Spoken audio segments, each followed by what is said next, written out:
mchana wa leo tunashukuru sana. Zaidi ya yote tunataka tujitambulishe kwa majina yangu naitwa Lydia Cherop Omar, na zaidi ya yote nawashukuru Mungu kwa sababu ameniokoa. Tungetaka leo kushukuru Mungu kwa sababu tuko na mchungaji. Tungetaka ajieleze yeye ni nani na anashiriki wapi. Amen. Bwana apewe sifa. Amen. Siku ya leo nishukuru Bwana. Majina yangu ni Apostle Solomon Mutiso. Amen. Na shiriki na Christ Healing and Deliverance Ministry. Na nimeokoka. Yesu ni Bwana. Amen. Amen. Tungetaka kujijulisha mambo kadhaa kuhusu ndoto, na ningetaka mchungaji atueleze, je, ndoto ni nini kwanza? Ndoto, wakati mwingi watu huwa wanaota ndoto na hawaelewi ni ndoto ni nini. Ndoto imezungumzwa kwenye Biblia.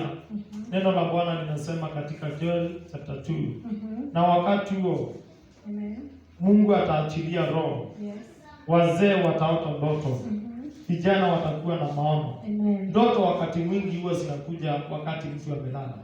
Wakati mtu ako kwenye usingizi. Mungu anazungumzanga kupitia ndoto. Amen. Sasa ningetaka mchungaji tueleze kwa kina, je, kuna ndoto za aina ngapi? Katika ulimwengu wa rohoni na katika kuelewa kwangu na kulingana na neno la Bwana, ndoto ni aina mingi. Yes. Lakini wakati unapozungumziwa na ndoto, zinazungumzwa mara tatu. Yes. Kuna ndoto ya kwanza ambayo ni ya mtu binafsi. Wewe mwenyewe unapata hiyo ndoto kulingana penye imekuja kwako, imekuja kulingana na ile mambo umekuwa ukifanya hiyo siku. Okay. Aina ya pili ni ile ndoto ambayo Mungu anakuzungumzia. Unaweza kuwa umelala na ile ndoto ambayo umeota, unaota kulingana kuna jambo Mungu anakufunulia. Aina ya tatu ni ile ndoto ambayo ni ya kishetani. Shetani mwenyewe anaweza kuweka roho yake chafu ndani mwako na anaweza kuzungumzia kupitia ndoto. Asante. Na nataka sana tuangazie ndoto kutoka kwa Mungu. Je, nitajuaje ya kwamba Mungu ananena pamoja nami kupitia hiyo ndoto? Amen. Hiyo ni swali nzuri, nashukuru kwa ajili ya hiyo swali. Wakati mwingine sio rahisi kutofautisha ndoto ya Mungu ama yako ama ya shetani.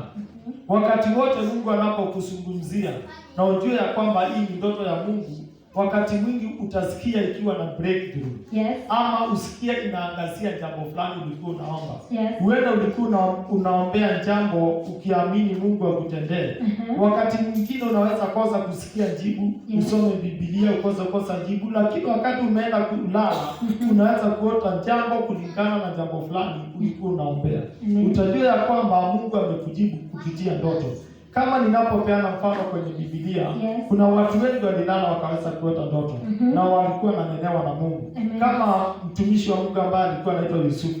Alikuwa anaenda analala, Mungu anamtokezea usiku, anamwambia, "Ondoka mahali umelala kwa sababu Herode anatafuta." Anawatafuta kwa sababu anataka kumuua Yesu. Anamtokezea kwenye ndoto. Na kwa sababu wakati ule kulikuwa kumetangazwa watoto wanauawa. Ambao ni kiume. Na Yusufu kwenye nyumba yake alikuwa na mtoto kati yao anatafutwa. Which means alikuwa anafunga, anaomba, anasema Mungu tupe ulinzi, linda watoto wangu. Ndipo wakati alipoenda kulala, Mungu mwenyewe akamtokezea. Anamwambia, toka katika mahali hapo unaishi, enda mahali fulani ukajifiche, na kupitia hiyo alijua ni Mungu.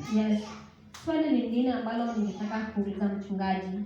Na iwapo ninaweza kuwa nimeota ndoto na hakuna mtu wa kunisaidia kulifafanua.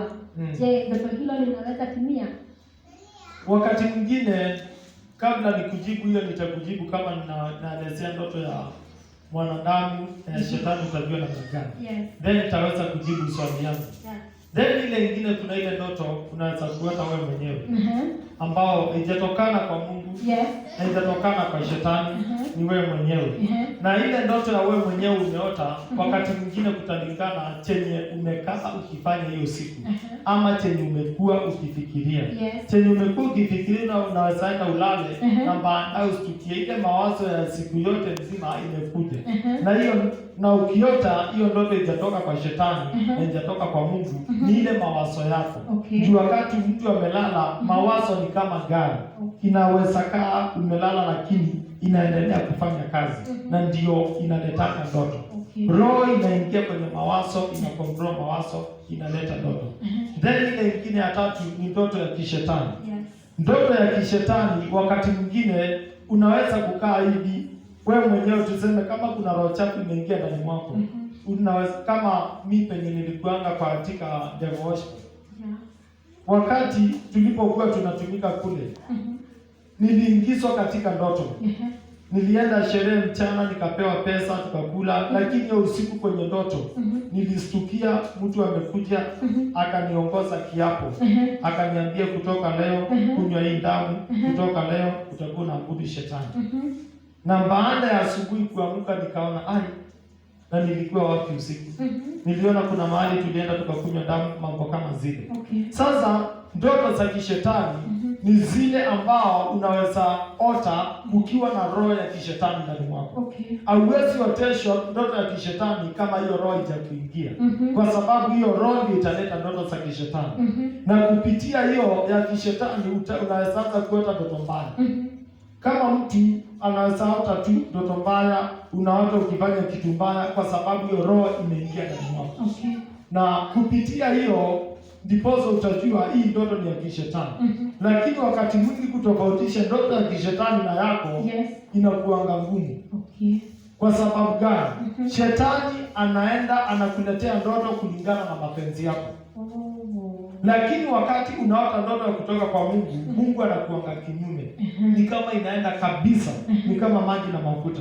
Juu Mungu anaweza kuotesha ndoto akuletee, lakini wewe mwenyewe unaona iwezekana. Kama unaona ule mtumishi wa Mungu aliambiwa atapata mtoto. Baadaye akaambiwa ya kwamba utanyamaza mpaka mtoto wakati atazaliwa, Zakaria. Then neno la Bwana linasema yeye aliambiwa utanyamaza mpaka wakati utaona mtoto wako. Kwa sababu hakuamini. Sasa ndoto za kutoka kwa Mungu sio rahisi kuamini. Lakini shetani anakuleteanga kulingana na mawazo yako. Kukupima. Swali yako ulikuwa umeuliza. Nilikuwa nimeuliza, wacha niulize swali lingine kwa mambo ambayo yametuelezea katika maongezi haya. Na je, kuna uwezekano ya kwamba ukiwa na ndoto inaweza chukua muda mgani tangu itimie? Katika ulimwengu wa kiroho na umeota ndoto, hakuna ndoto zozote unaweza kujua itachukua muda gani ndio itimie. Kutalingana ni ndoto yenye gani. Kama wakati mwingine kama ni ndoto za Mungu, kuna zingine unaweza ota ukiwa umepewa muda ya kutimia kwenye ndoto. Na kuna zingine hautapewa muda. Na zenye utapewa muda utaendelea kuomba. Na ukiomba Mungu anaweza kuambia muda fulani inaweza fanyika. Kama neno la Bwana linasema kuna mfalme aliota ndoto.